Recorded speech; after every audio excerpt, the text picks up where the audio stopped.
कोई कुछ नहीं है संसार में, संसार ही दुख है। ध्यान रखना, संसार में कोई सुखी नहीं है। जो सुखी होने की बात करता है वो सिर्फ ड्रामा करता है, सिर्फ मुंह पर नकाब पहन के बैठा है खुशी का। बाहर की बड़ी बड़ी गाड़ियां होने से, बंगले होने से, दौलत होने से कोई कुछ नहीं हो जाता। इसलिए ज्यादा प्रेशर नहीं लेना है। तो मरकर तुझे कोई ऊंची कुर्सी नहीं मिलेगी, वहां डिग्री नहीं मिलेगी कि बेटा यहाँ नहीं पढ़ाई की तो चल यहाँ डिग्री दे देते हैं। मरते ही तूने परमात्मा के शरीर को मारा, मनुष्य शरीर को मारा, जिसकी कीमत खरबों है, इनवैल्यूएबल है, खरबों भी नहीं, इनवैल्यूएबल, जिसकी कीमत आंकी नहीं जा सकती। मरने के बाद 1 मिनट के जिंदा करने की कीमत अगर सारी दुनिया की दौलत तू दे दे तो भी 1 मिनट नहीं मिलेगा। इतना अमूल्य शरीर है तेरा, तूने मार दिया।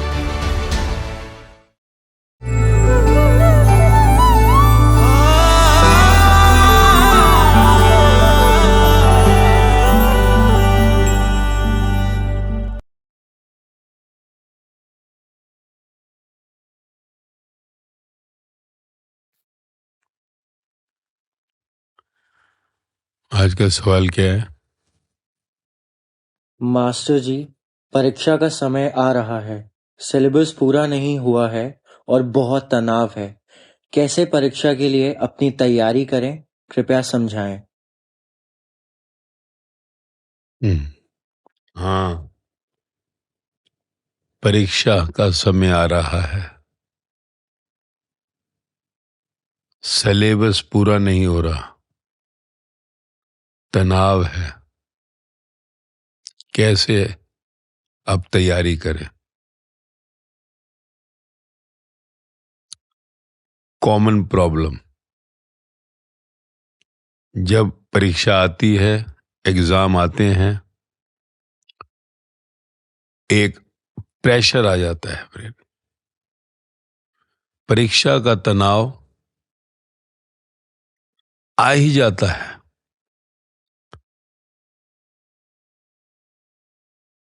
क्योंकि जब पढ़ाई होती है स्कूल में, कॉलेज में या कहीं पर भी, परीक्षा से पहले शुरुआत से पढ़ाई के ऊपर उतना गंभीरता नहीं ली जाती। अगर शुरू से परीक्षा में गंभीर हो जाएं, शुरू से ही पढ़ाई जो होती है उसमें गंभीर हो जाएं, तो परीक्षा में फिर तनाव कैसा? सिलेबस पूरा नहीं होता, ये दुविधा है। क्योंकि स्कूल में जो पढ़ाया जा रहा है, कॉलेज में जो पढ़ाया जा रहा है, एकेडमिक एग्जाम जिसको कहते हैं, जो भी कॉलेज के अंदर सिलेबस है वो पूरा पढ़ाया जाता है। कहीं 6 महीने का कोई सेमेस्टर एग्जाम है, कोई 1 साल का एनुअल एग्जाम है, तो पूरा 6 महीने पढ़ाई है, 365 दिन पढ़ाई है, उसके बाद ही एग्जाम होगा ना। जो पढ़ाया गया है उसी में से पूछा जा रहा है ना। कभी कोई एग्जाम हम देते हैं कि कोई आईएएस का एग्जाम दे रहे हैं, कोई ऐसे एग्जाम दे रहे हैं जिसमें कि कोई जनरल स्टडीज है, कुछ मालूम नहीं क्या पूछ लेंगे। तो लगता है कि कभी कभी तनाव होता है, मालूम पड़ रहा है क्या पूछेंगे भाई, पता नहीं।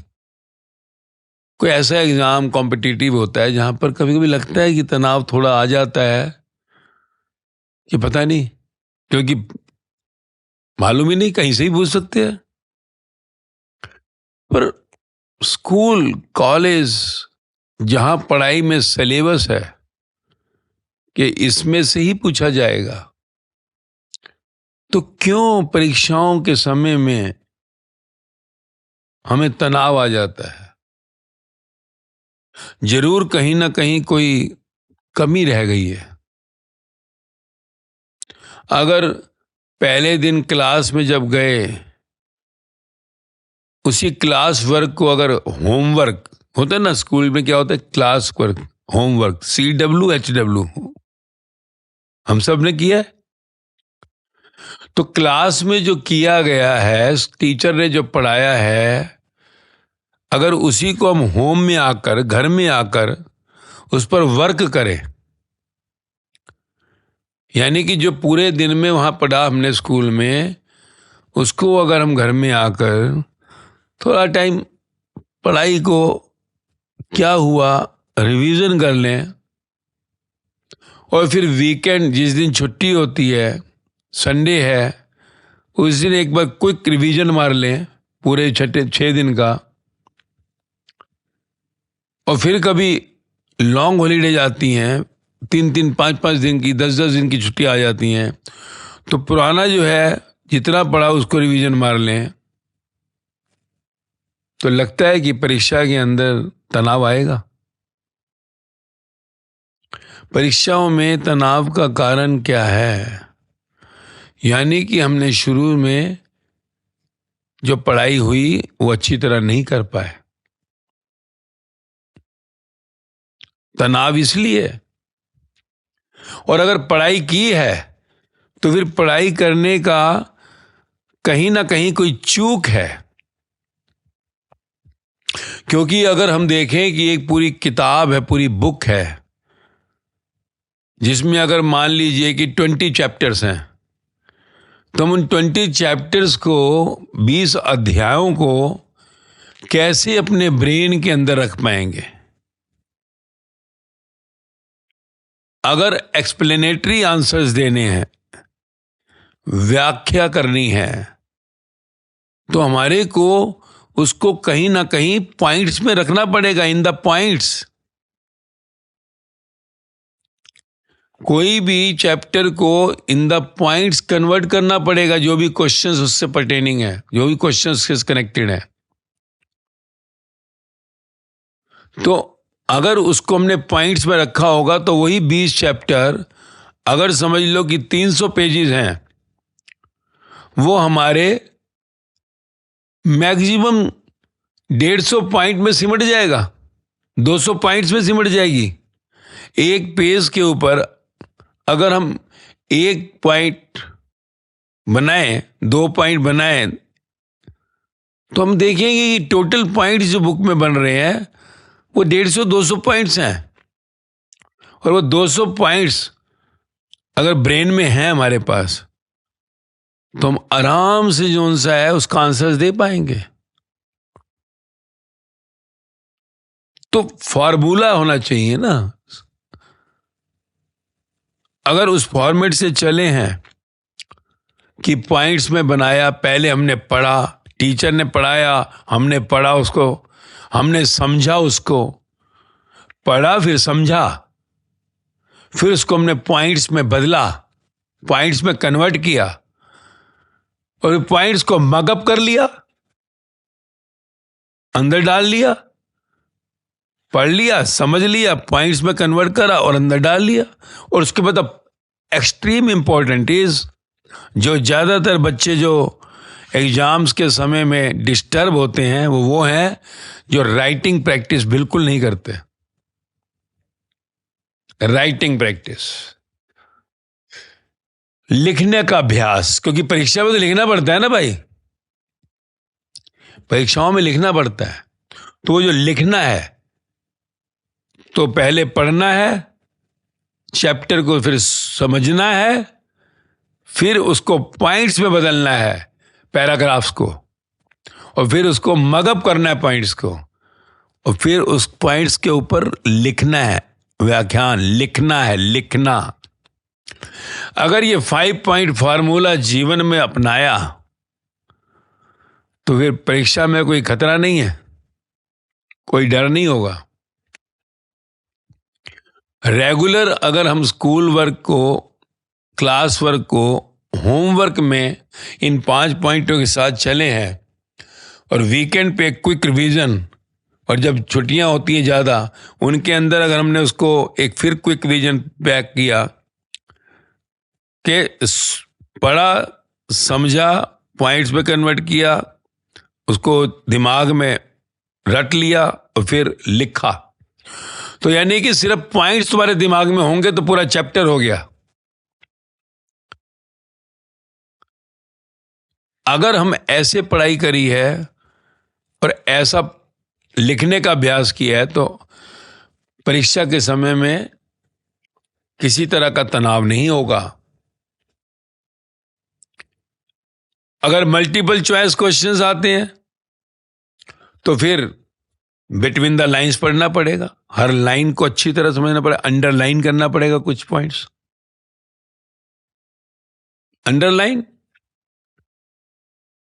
और पिछले 10 साल के जो पेपर्स होते हैं, 5-10 साल के पीछे आते थे 10 ईयर्स पेपर्स, अब तो क्या आते हैं मालूम नहीं, पर पिछले सालों के जो पेपर्स होते हैं उनको देखो कैसे आ रहे हैं।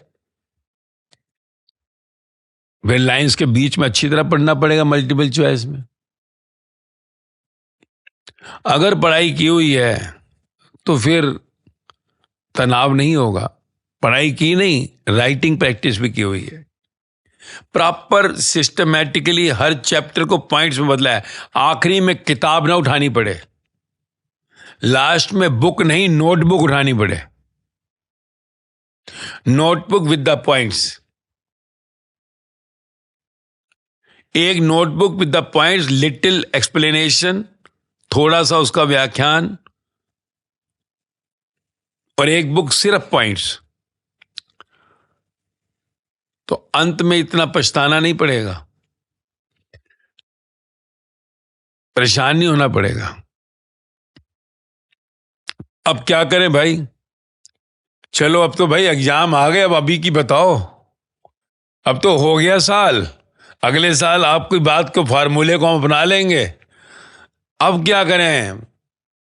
अब बताओ मास्टर जी, आप तो मास्टर जी हो, पर मैं वो मास्टर जी नहीं, मास्टर जी हूं। पर फिर भी क्योंकि पूछा है सवाल,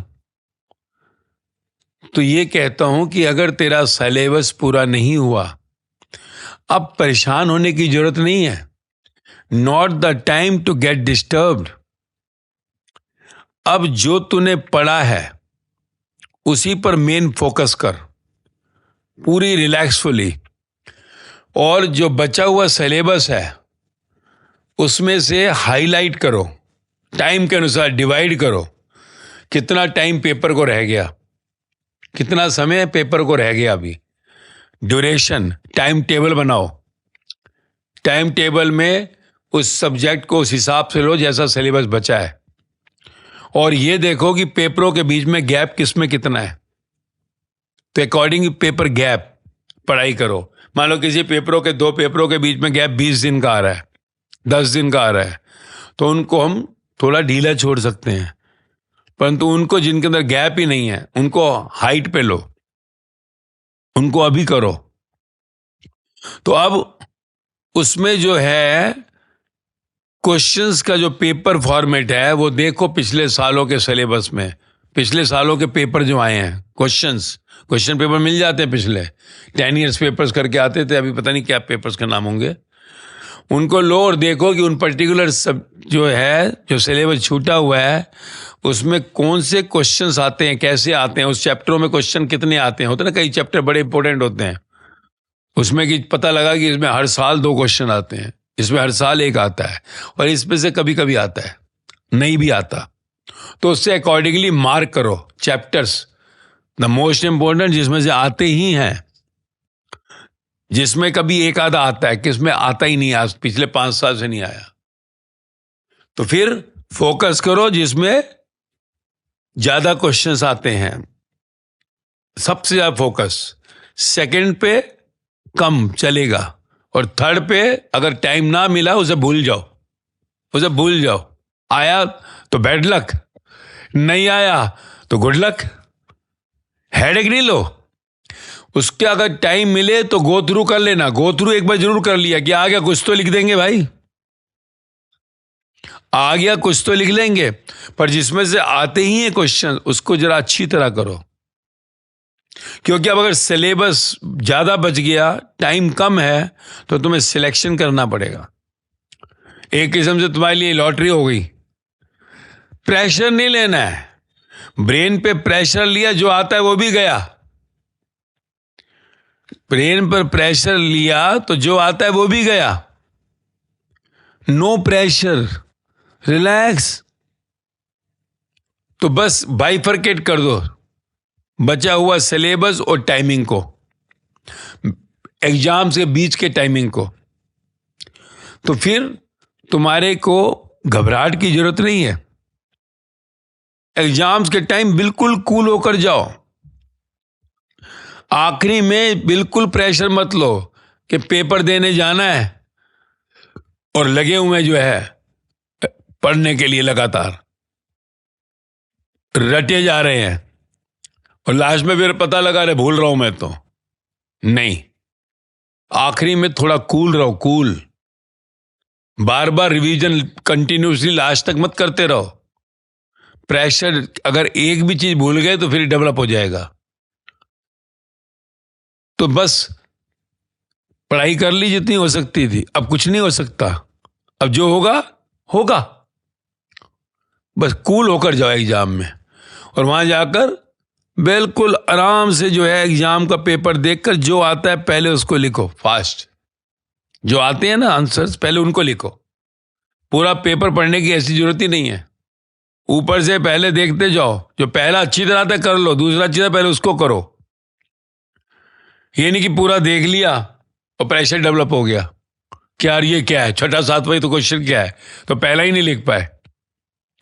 पर फास्ट, स्लो नहीं, क्योंकि आखिरी तक जाना है। सबसे पहले जो बिल्कुल अच्छी तरह आता है वो कर डालो, क्योंकि सिलेबस पूरा हुआ नहीं तो कहीं ना कहीं झमेला हुआ। तो पहले वो जो बहुत अच्छी तरह आते हैं उनको करो। उसके बाद जो थोड़े आते हैं और जो लास्ट में बिल्कुल ही नहीं आते तो फिर जो तुम्हारी मर्जी, जो अंदर से आए, आत्मा से आवाज निकले तुम्हारी, परमात्मा का नाम लो और फिर जो है परमात्मा ही देखेगा उस क्वेश्चन को।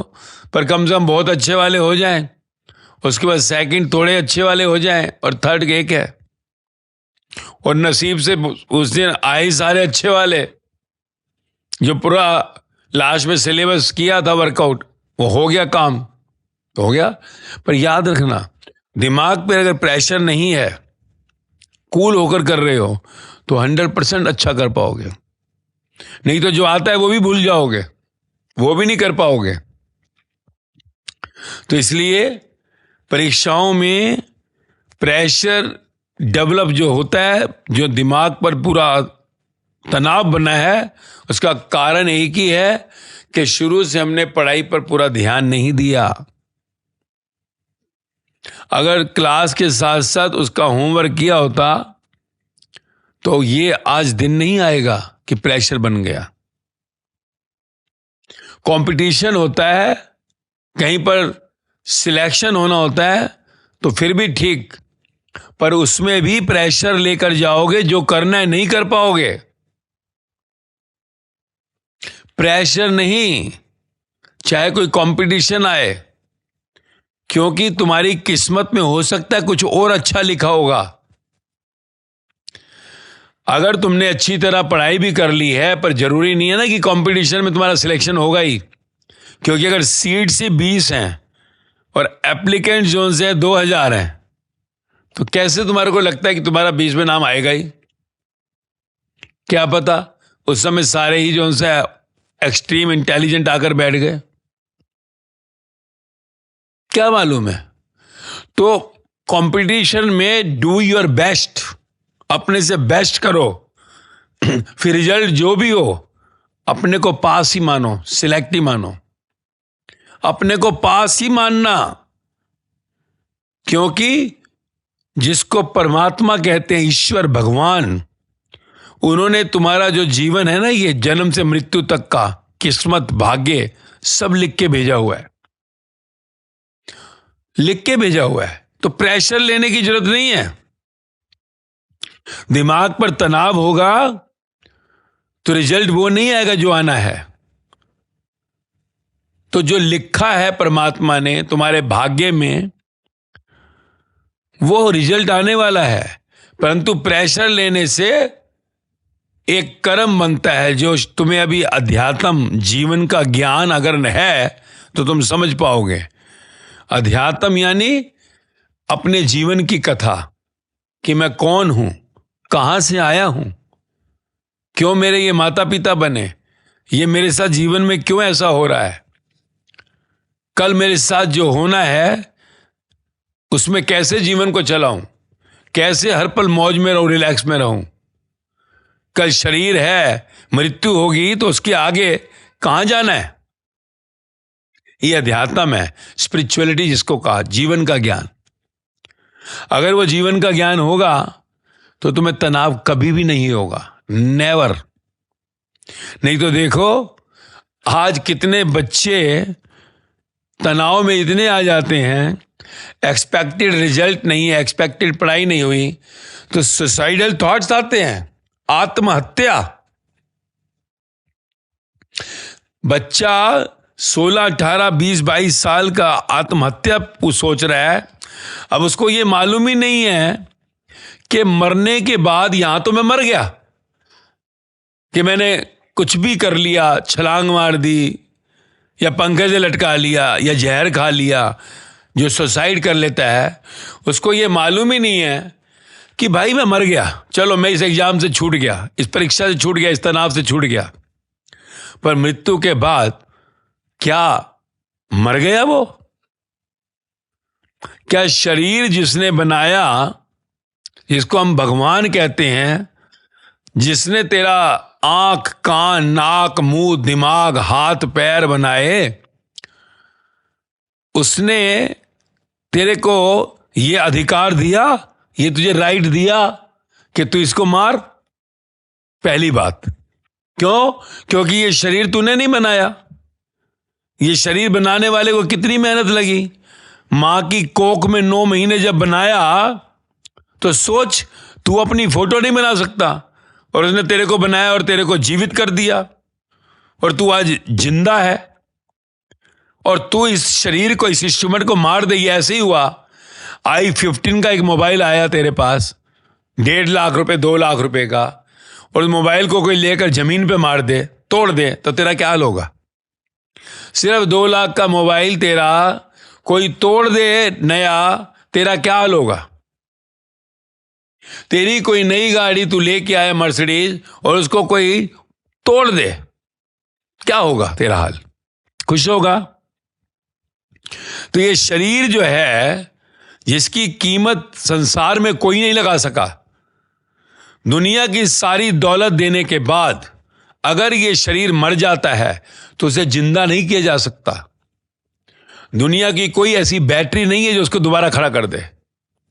तो इस शरीर की कितनी कीमत है देख। करोड़ों रुपए का पैकेज मिलता है, करोड़ों रुपए कमाते हैं इस शरीर से लोग, और इस शरीर को अगर तूने मार दिया जो तेरा नहीं है, तो सोच, वही परमात्मा बनाने वाला ईश्वर भगवान मरने के बाद तुझसे हिसाब मांगेगा कि तूने क्यों मारा भाई? तेरा था क्या? तेरा मोबाइल तेरा खरीदा हुआ, तू फेंक दे उसको, तेरी गाड़ी को आग लगा दे, तू तेरा है ना भाई। पर तूने मेरे बनाए इस गाड़ी को, बनाए शरीर को क्यों मारा? क्या जवाब देंगे? मार तो दिया। मरने के बाद कोई कुर्सी मिलेगी? मरने के बाद क्या तू नहीं रहेगा? रहेगा। सारे भगवान जितने भी हुए, राम, कृष्ण, बुद्ध, महावीर, जीसस, मोहम्मद, कबीर, फरीद, गुरु नानक देव, राम परमहंस, साईं बाबा, मीराबाई, सहजोबाई, लल्लाबाई, लाओजे, सुकरात, इन सब भगवानों ने यही कहा है कि मरने के बाद भी तू नहीं मरता, तू रहेगा। हां, अगर तूने भगवान के बनाए शरीर को मार दिया जो तेरा नहीं है, सिर्फ तेरे को नाम मिला है मां बाप से इस शरीर के ऊपर, नाम रखने से तेरा नहीं हो गया। अगर इस शरीर को मार दिया तो ये धर्म ग्रंथों में भगवता उपलब्ध लोगों ने क्या कहा? मरने के बाद भी तू मरता नहीं। स्कूल में तूने पढ़ा, सोल इज इमोर्टल, आत्मा अमर है, आत्मा शरीर बदलती है। तो मरने के बाद तुझे जानवर, पंछी, कीड़े मकोड़े और पेड़ पहाड़ की योनियों में फेंक दिया जाएगा। क्या हो जाएगा? इधर मान ले तू मरा और उधर तू कुत्ता बन गया, गधा बन गया, और अगर तूने मारा है तो अपाहिज पैदा होगा, यानी कुत्ता बिना टांग के एक, गधा बिना आंख का, कौआ बिना पर के, पेड़ बनेगा जंगल का, कॉकरोच बनेगा, कीड़ा मकोड़ा बनेगा। ये तो डार्विन थ्योरी ऑफ इवोल्यूशन ने प्रूव कर दिया कि तू पहले जानवर था, बंदर था। 99.9% डीएनए तेरे से मैच करता है। बचा कितना? तो मरकर तुझे कोई ऊंची कुर्सी नहीं मिलेगी, वहां डिग्री नहीं मिलेगी कि बेटा यहां नहीं पढ़ाई की तो चल यहां डिग्री दे देते हैं। मरते ही तूने परमात्मा के शरीर को मारा, मनुष्य शरीर को मारा, जिसकी कीमत खरबों है, इनवैल्यूएबल है, खरबों भी नहीं, इनवैल्यूएबल, जिसकी कीमत आंकी नहीं जा सकती। मरने के बाद 1 मिनट के जिंदा करने की कीमत अगर सारी दुनिया की दौलत तू दे दे तो भी 1 मिनट नहीं मिलेगा। तो इतना अमूल्य शरीर है तेरा, तूने मार दिया। मरते ही सोच, कुत्ता बनकर अपने ही घर के बाहर खड़ा हो, तो अपनी ही सड़क पर गधा बनकर घूम रहा हो, और वो भी अंधा, काना, लंगड़ा। यही योनियां होती है मरने के बाद। जो आत्महत्या करने की सोचता है उससे ही कर्म बन जाता है। मरने के बाद तो मर नहीं जाएगा तू, क्योंकि शरीर में तू टेम्परेरी है। ये शरीर वैसे ही एक दिन मरेगा, पर जो समय लिखा गया है उस समय का सदुपयोग कर, ताकि शरीर का सदुपयोग करके तू अपनी आत्मा से, उस चेतना से अपने परम चेतन परमात्मा के लक्ष्य को पाले, जो इस मनुष्य जन्म का मेन एम है। यही कहा इन भगवता उपलब्ध लोगों ने, जिनको भगवान कहते हैं, भक्त कहते हैं। तूने अपनी पढ़ाई की नहीं, संसार की किताबें तो पढ़ी, संसार की किताब में तू फेल हो गया, क्या फर्क पड़ गया? जो पढ़ लिख गए तो भी क्या, कम पढ़ लिए तो क्या, पर अपनी मेहनत कर, अच्छी पढ़ाई करेगा तो अच्छी पोस्ट मिल जाएगी, नहीं पढ़ाई करेगा अच्छी नहीं मिलेगी। पर अगर नहीं पढ़ाई हो रही तो कोई बात नहीं, शायद तेरी किस्मत में कोई बिजनेस लिखा होगा, व्यापार करना होगा। जरूरी थोड़ी है कि नौकरी बनना है तुझको, कि पढ़कर नौकरी बनना है। क्या पता व्यापारी बनना हो। व्यापारी देख, कितने ऐसे सेठ लोग हैं जो पढ़े लिखे बिल्कुल भी नहीं है, अंगूठा मार भी हैं, अंगूठा छाप, साइन भी नहीं करने आते, और उनके मैंने हजार नौकर काम करते हुए देखे, हजारों नौकर। तो क्या पता मालिक बनना हो, नौकर जरूरी बनना है। पर मरकर तो तू पता लगा कुत्ता बन गया, गधा बन गया, और हो सकता है जीता तो व्यापारी बन जाता।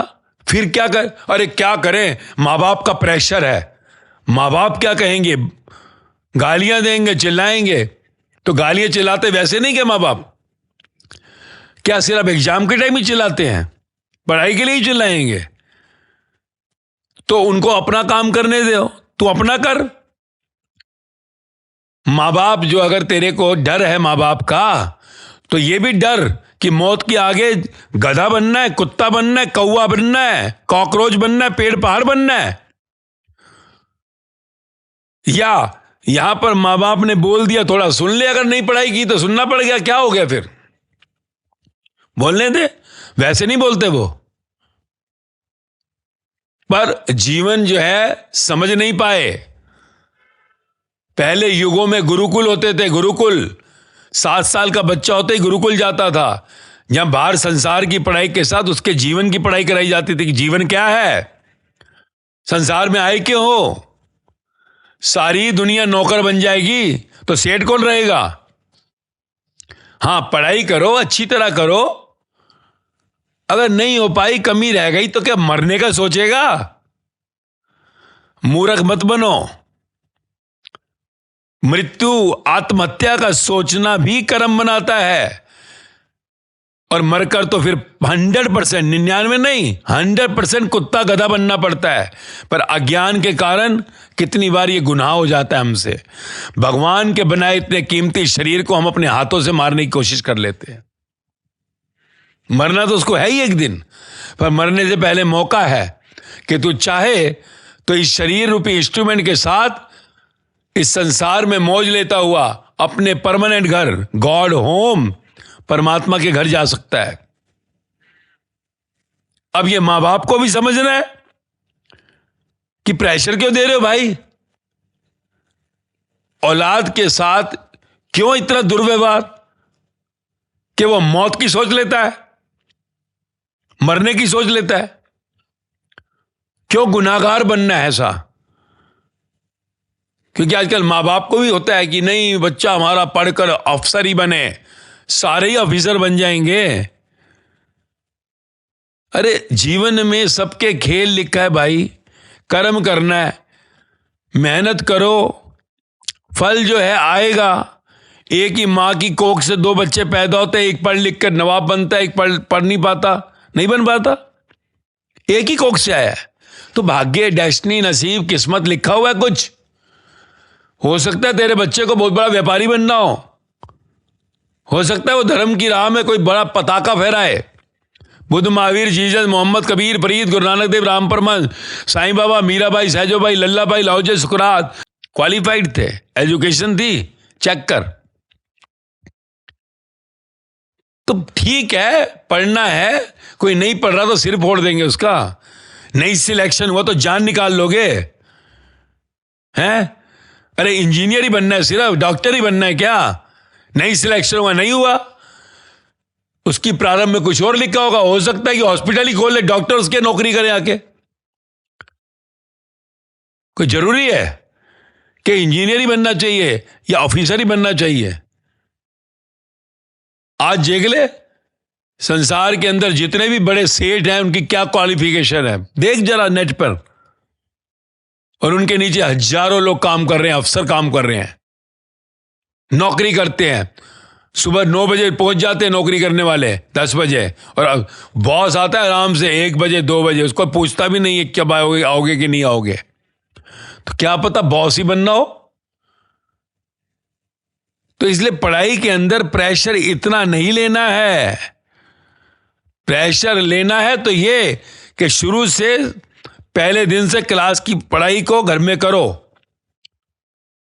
और आखिरी तक अगर सही नियम अपनाया तो फिर पक्का प्रेशर खत्म होगा। पर जब पढ़ना ही नहीं है तो आखिरी में प्रेशर आएगा ही। अब प्रेशर लेना क्यों है जब पढ़े ही नहीं? हमें पता ही, हमें पढ़े ही नहीं तो प्रेशर क्यों ले भाई? जो कहता है मैं पढ़ा ही नहीं तो वो 99% का प्रेशर लेगा क्या? बताओ, ये भी अजब है। अब पढ़े ही नहीं है भैया, सिलेबस पूरा ही नहीं हो रहा तो पढ़े ही नहीं हम, तो हम सोचें यार प्रेशर हो गया। प्रेशर क्यों ले रहा है? अब तो बस पढ़ेगी थोड़ी सी, और क्या होगा, खा लियो थोड़ी सी है। पर अब अगली बार जो सा देख लो, अब तो मौका है, टाइम कम है, कर ले अपना सिलेबस पूरा जितना हो सकता है, बेस्ट टू बेस्ट। सुन लियो थोड़ा सा, प्रेशर इतना नहीं कि मरी जाए, मरने की जरूरत नहीं है। चिल्लाने दे थोड़ा सा, कोई फर्क नहीं पड़ रहा माँ बाप को, वैसे भी चिल्लाते ही हैं। अपनी ओर से मेहनत करो, तुम्हारा भविष्य है, ये नहीं कहा कि नहीं करो, पर अगर नहीं हो रही मेहनत पढ़ाई में तो क्या करेंगे? आखिरी में सिलेबस पूरा ही नहीं हुआ तो क्या करेंगे? फिर ठीक है, टॉस हो जाएगा काम जो अच्छा होना है। प्रेशर क्यों लेना है? फॉर्च्यून अवेट्स अनदर फॉर्च्यून, भाग्य में कुछ और लिखा होगा। सिलेक्शन नहीं हुआ, हाय सिलेक्शन नहीं हुआ, बैंक अफसर नहीं बना रहे यार, मैं जो आर्मी अफसर नहीं बना रहे यार, मैं तो डॉक्टर नहीं बना रहे यार, नीट में। अबे नहीं हुआ तो कौन सी आफत आ गई? कोई जो बन गए हैं वो बहुत खुश हैं क्या? वो अफसर, वो डॉक्टर, वो इंजीनियर बड़े खुश है, वो सेठ बड़े खुश हो गए? कोई खुश नहीं है संसार में। संसार ही दुख है, ध्यान रखना। संसार में कोई सुखी नहीं है। जो सुखी होने की बात करता है वो सिर्फ ड्रामा करता है, सिर्फ मुंह पर नकाब पहन के बैठा है खुशी का। बाहर की बड़ी बड़ी गाड़ियां होने से, बंगले होने से, दौलत होने से कोई खुश नहीं हो जाता। इसलिए ज्यादा प्रेशर नहीं लेना है। फिर कहता हूं, मेहनत करो, मेहनत करो, तभी तो पढ़ाई है, तो पढ़ाई पे मेहनत करो। Do your best and live the result. Result क्या होगा? फेल भी हो गया तो पास ही है तू भाई। एकेडमिक में तो पास ही होगा, पढ़ाई के सिलेबस में। कंपटीशन में नहीं सिलेक्ट हुआ, देखो आज कोचिंग सेंटर के अंदर मरे जा रहे हैं बच्चे। हद हो गई यार, मर क्यों रहे हो? 18-17 साल की उम्र में मर रहे हो। मरने के बाद जानवर बनोगे, पंछी, कीड़े मकोड़े बनोगे। वो कोचिंग सेंटर भी नहीं सिखा रहा होगा, क्योंकि उनको खुद को ही नहीं है, वो भी नहीं सिखा रहा। कि थोड़ा ज्ञान दे दो भाई, जिंदगी का ज्ञान दे दो बच्चों को, कि मरकर बेटा कुत्ते गधे बनना पड़ेगा। यहां पर क्या होगा, मां बाप थोड़ा चिल्ला लेंगे, इंजीनियर नहीं बना, डॉक्टर नहीं बना तो कोई बात नहीं, क्या पता सेठ बने और डॉक्टर तेरे नौकरियां करे आके। कितने ऐसे हॉस्पिटल बने हुए हैं, कितने ऐसे कॉलेज हैं सेठ लोगों के, देख, जो खुद पढ़े लिखे नहीं है और उनके सारे लेक्चरर नौकरियां कर रहे हैं, इंजीनियर चार्टर्ड अकाउंटेंट नौकरियां करते हैं। तो रिलैक्स, जो मर्जी कितना मर्जी चिल्ला ले, शरीर को मारने की तो सोचना ही मत। और अगर पढ़ाई नहीं हुई है तो अगले साल के लिए तो है प्रॉपर पढ़ाई करो, अंदर ठानो कि पढ़ेंगे, समझेंगे, पॉइंट्स में बदलेंगे और उसको जो है मगअप करके राइटिंग प्रैक्टिस करेंगे। और अगर कंपटीशन है बेस्ट करेंगे। नहीं सिलेक्ट हुए, I am selected, I am pass, not failed because I done the best. नहीं आए, अरे रेस के मैदान में 10 घोड़े भागते हैं, एक ही फर्स्ट आता है, सेकंड थर्ड तो 3 ही तो होते हैं, बाकी 7 गधे थोड़ी है। अपॉर्चुनिटी नहीं मिली, मौका नहीं मिला। उस रेस के अंदर जो था घोड़े अट्टे कट्टे थे और भी, तो आगे कोई कंपटीशन के अंदर बैठ के कोई क्रीम, तुम्हारा नंबर नहीं लगा, 20 ही चाहिए थे, 200 ही चाहिए थे, तो इसका मतलब थोड़ी बाकी गधे हो गए तुम। देखो कितने तुम्हारे ऐसे लोग हैं, बिल गेट्स कंप्यूटर की दुनिया का बादशाह, कितनी पढ़ाई की हैं, कितने बड़े जो से तुम्हारे जितने भी क्वालिफाइड लोग हैं उनको पढ़ो तो सही, तो शायद तुम्हारी किस्मत कुछ ऊंचा लिखा हुआ है। तो प्रेशर बिल्टअप करने की जरूरत नहीं है, गलतियों का एनालाइज करो कि क्यों नहीं हमारा ये सिलेबस पूरा हुआ, और जितना बेस्ट हो सकता है करो विदाउट प्रेशर। फिर नेक्स्ट ईयर प्रॉपर स्टार्टिंग से पढ़ाई करो, कंपटीशन में डू योर बेस्ट। फिर सिलेक्ट हुए या नहीं हुए, take yourself as selected. दुखी होने की जरूरत नहीं है, मरने की जरूरत नहीं है, क्योंकि मरकर जानवर बनने, पंछी कीड़े मकोड़े बनना बढ़िया है। इंतजार करो, शायद ये जिंदगी कुछ और बनाना चाहती हो। यही है कि घबराने की जरूरत नहीं है, प्रेशर तनाव जरूरत नहीं है। सिलेबस रह गया तो कोई आफत नहीं आ गई कि जिंदगी रुक गई इसी सिलेबस पे। जितना टाइम है डिवाइड करो टाइम टेबल से, डू योर बेस्ट। पिछले साल के पेपरों के हिसाब से करो और फ्रेश होकर एग्जाम देने जाओ। नहीं आएंगे 90% ना, 80 आ जाएंगे, 70 आ जाएंगे यार। IAS का एग्जाम देने के लिए वो मांगते भी नहीं 70%। सोच, इंडिया का टॉप मोस्ट एग्जाम भी 70% नहीं मांगता। कोई कारण होगा ना, वो कहते हैं कोई जरूरत नहीं है इतनी मगजमारी करने की, तो कलेक्टर कमिश्नर बन जाओगे।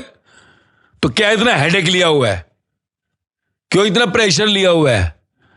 तो डोंट टेक प्रेशर, तनाव नहीं कि जो आता है वो भी भूल गए फिर। तो रिलैक्स में रहो, अशांत मत हो, गलतियां हो गई अगले साल मत दोहराओ, और मृत्यु की, मारने की अपने को कभी मत सोचना, क्योंकि तुम्हारे को तुमने नहीं बनाया, नहीं तो बहुत बड़ी कीमत चुकानी पड़ेगी मरने के बाद। इसलिए तुम्हें कुत्तों की भाषा समझ नहीं आती सड़क पर चलते हुए, वो भाव भाव करते हैं। बिल्लियों की नहीं आती, मियाऊ मियाऊ करती हैं। कौवों की नहीं, काऊ काऊ करते हैं। पेड़ों की भाषा समझ नहीं आती, चलते हुए वो कीड़े मकोड़े की नहीं आवाज आती, वो यही रो रहे हैं कि गलती मत करना अपने को मारने की। इस मनुष्य जन्म में अगर जानना है तो अपने को जानो, मैं कौन हूं, कहां से आया हूं, ये डेस्टिनी, नसीब, लक, किस्मत होती क्या है, कैसे बनती है ये, मैं क्यों नहीं सिलेक्ट हो पा रहा, क्या कारण है मेरी पढ़ाई इतनी अच्छी नहीं हो पाती, क्या कारण है, there is reason behind it, जिसको प्रारब्ध का है। पर कर्म करना है, कर्म करने से भाग्य बदलता है। जब तुम रिलैक्स में कर्म करोगे उस परमात्मा के उस जीवन को जानते हुए, तो तुम्हारा भाग्य बाटर होगा, बाटर। फिर तुम चाहते हो वो होगा। फिर पढ़ाई पूरी अच्छी तरह नहीं भी हुई, पता लगा जो पढ़ा था वही आ गया। रिलैक्स में एग्जाम दोगे तो पता लगा जो तुमने पढ़ा है वही आया है, पूरा भी सिलेबस नहीं हुआ। But give exam in relax, pressure नहीं, तनाव नहीं। तो अपने को जानना है, अध्यात्म, स्पिरिचुअलिटी, तो जीवन में कभी भी दुखी नहीं होगे, कभी भी नहीं होगे, कुछ पाया या ना पाया, तो सिर्फ परीक्षाएं हैं स्कूल की, कॉलेज की, कोई सिलेक्शन कंपटीशन की, पर जिंदगी में हर कदम पर परीक्षा होती है, मौत तक परीक्षा होती है। पर एक बार अपने को जान लिया, जीवन का ज्ञान मिल गया, तो टिल द डेथ अपने जीवन में दुखी नहीं होगे, अशांत नहीं होगे, तनाव में नहीं आओगे। और यहां तनाव में नहीं आए तो शरीर के आगे अशरीर आत्मा के साथ परमात्मा को पालोगे। एनलाइटनमेंट जो इस मनुष्य जन्म का लक्ष्य है, जिसको तुम्हें जानना जरूरी है, क्योंकि अब गुरुकुल नहीं रहे, इसलिए अब शुरू से पता ही नहीं ज्ञान जीवन का, सिर्फ बाहर का ज्ञान दिया जाता है, जीवन का नहीं तो क्यों बच्चे आत्महत्या की सोचेंगे। बहुत जरूरी है ज्ञान, पर देखो शायद कभी ना कभी कोई ना कोई जाग जाएगा कि हाँ भाई चलो 6 स्टैंडर्ड से इस अध्यात्म के ज्ञान को डाल दें कि बच्चे मरने की ना सोचें, 16-18 साल 20 साल की उम्र में मरने की ना सोचें। तो यही है, सवाल किया है तो यही है कि रिलैक्स में रहो, शांत रहो, जीवन रुक नहीं जाएगा, पर अगले साल ध्यान देना, अभी सिलेक्टिव स्टडी करो प्रॉपरली, और जो हो गया वही बढ़िया। शांति से रहो, no pressure, no suicidal thoughts, no tension at all. तो फिर पता लगा परमात्मा ने पेपर में क्वेश्चन ही वही दे दिए, रिलैक्स में कूल में हो गए तो सब वही आएगा। फिर देखो ये भी ट्राई कर लेना, डिस्टर्ब मत हो, पर इसका नहीं अगले साल फिर ऐसी मस्ती करेंगे। रिलैक्स में रहना है, कर्म करना है, मेहनत करनी है, रोजाना का अपनी पढ़ाई का ध्यान दो अगले साल, तो फिर सब सार्थक होगा, मौज में आओगे, खुश रहोगे। समझे मेरे बच्चों? हाँ।